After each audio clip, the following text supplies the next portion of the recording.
সন্তানের শেখার প্রতি আগ্রহ তৈরি করা এটা কিন্তু শুধু একটা ভালো কাজ না, বলা যেতে পারে এটা ওদের ভবিষ্যতের জন্য সবচেয়ে বড় একটা বিনিয়োগ।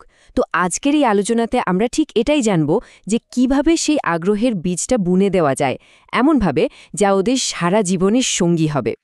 শুরুতেই এই কথাটা একবার দেখুন, কতটা গুরুত্বপূর্ণ। এখানে কিন্তু একদম পরিষ্কার করে বলা হচ্ছে যে বাচ্চার শেখার আগ্রহ জাগিয়ে তোলাটা একজন অভিভাবকের সবচেয়ে জরুরি দায়িত্বগুলোর মধ্যে একটা। মানে এটা কোনো সাধারণ কাজ না, এটা হলো একদম গোড়ার বিষয়, একটা ফাউন্ডেশন। আচ্ছা, তো প্রশ্নটা হলো, শেখার এই আগ্রহ এটা ঠিক কেন এতটা জরুরি?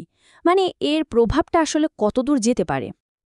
এর কারণটা খুব সহজ।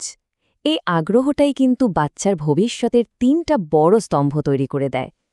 প্রথমটা হলো কৌতূহল, মানে সবকিছু নিয়ে প্রশ্ন করার ইচ্ছে। দ্বিতীয়টা হলো আত্মবিশ্বাস, যেটা ওদেরকে হেরে যাওয়ার ভয় না পেয়ে বারবার চেষ্টা করার সাহস যোগায়। আর সবশেষে শেখার আসল আনন্দটা, যখন নতুন কিছু জানাটাই একটা পুরস্কারের মতো মনে হয়।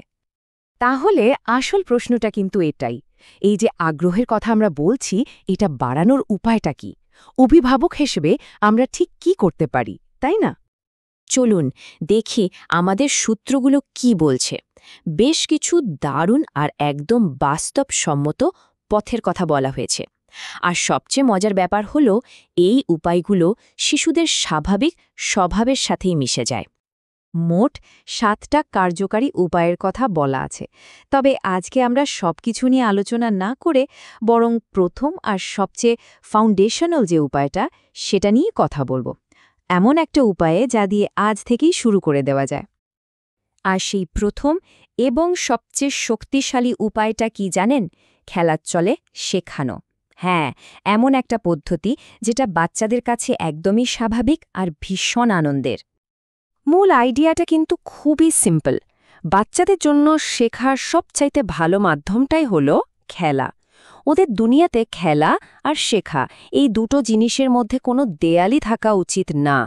দুটোকে একদম এক করে ফেলতে হবে। আর এর জন্য দারুণ একটা বুদ্ধি হতে পারে।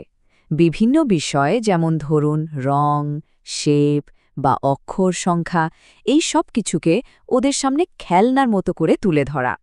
এগুলো যে পড়ার জিনিস এমনভাবে না দেখিয়ে, বরং এগুলোকে মজার খেলার একটা অংশ হিসেবে দেখাতে হবে। পুরো প্রসেসটাকে কিন্তু খুব সহজ 3টা ধাপে ভাবা যায়। যেমন ধাপ 1, ঠিক করে নিন কি শেখানো হবে, ধরা যাক সংখ্যা গোনা। এরপর ধাপ 2, এর জন্য খেলার মতো একটা জিনিস খুঁজে বের করুন, যেমন কিছু রঙিন ব্লক। আর ফলাফল, বাচ্চাটা আনন্দের সাথে খেলতে খেলতেই কিন্তু সংখ্যা চিনে ফেলবে। আমাদের সোর্সগুলোতে এর কিছু খুব সহজ উদাহরণও দেয়া আছে। যেমন ধরুন, ওই যে বললাম, রঙিন ব্লক দিয়ে 1, 2 করে গোনা, অথবা মজার কোনো ছড়া বা গান গাইতে গাইতে অক্ষরগুলো চিনে ফেলা। এভাবেই কিন্তু শেখাটা কঠিন না থেকে একটা মজার খেলায় পরিণত হয়।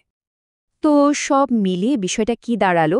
এই যে খেলার মাধ্যমে শেখানোর পদ্ধতি, এটা আসলে শুধু একটা কাজ না, এটা সন্তানের ভবিষ্যতের জন্য করা সেরা বিনিয়োগগুলোর একটা। বিশ্বাস করুন, এই ছোট ছোট খেলার মুহূর্তগুলোই কিন্তু ওদের বড় হওয়ার পথে সবচেয়ে বড় শক্তি হয়ে দাঁড়াবে। আসল কথাটা হলো, শেখাটাকে কখনোই একটা বোঝা বা চাপিয়ে দেওয়া কাজ হিসাবে দেখা ঠিক না, বরং এটাকে একটা দারুণ অ্যাডভেঞ্চার হিসাবে ভাবতে হবে, যেখানে অভিভাবক আর শিশু দুজনেই মিলে এক্সপ্লোর করছে। তাহলে আজকের এই আলোচনাটা শেষ করার আগে একটা ছোট্ট প্রশ্ন রেখে যাই। আজ সন্তানের সাথে শেখার কোন মজার খেলাটা খেলা যায়, বলুন তো?